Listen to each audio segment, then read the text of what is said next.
আল্লাহ জানে পিলে কাটতেছে বলতে পারি না, আমরা তো অনেক ধরনের বেশি ব্যবহার করতেছি। এখন নিয়ন্ত্রণ আইতেছে না, এরপরে বড় সমস্যা আমাদের ধান কাটিয়ে চাতুল উঠতেছি, চাতুল অনেক অসংখ্য ধান কাটা।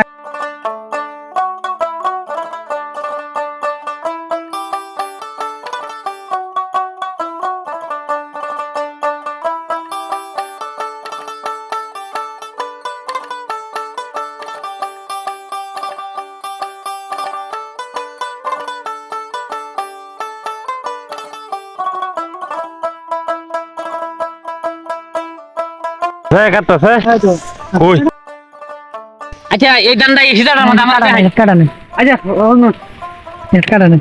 এই দানটা আমার এনে হই দেখেন দানটা কই কাছে দেখেন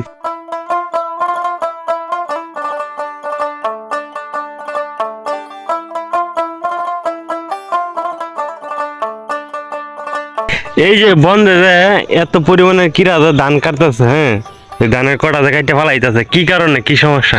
আল্লাহ জানে পিলে কাটতেছে বলতে পারি না, আমরা তো অনেক ধরনের বেশি ব্যবহার করতেছি।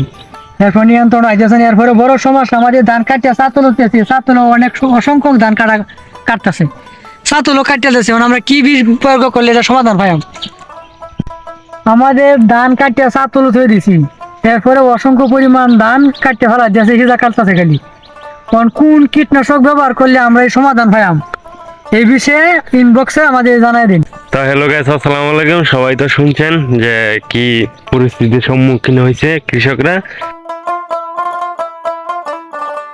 তো এই বছর বিপুল পরিমাণে কিরা আক্রমণ করছে, ধানের মানে কড়া কাইটা মানে ফালাই দিতেছে।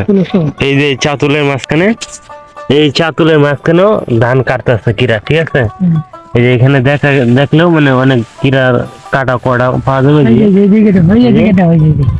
এই যে মানে অনেক পরিমাণে। এই যে তো এরকম পরিস্থিতির মধ্যে কৃষকরা যদি পড়ে তাহলে মনে হয় যে লাভবান হইতে পারবো না মোটেই, একেবারে পুরা লস।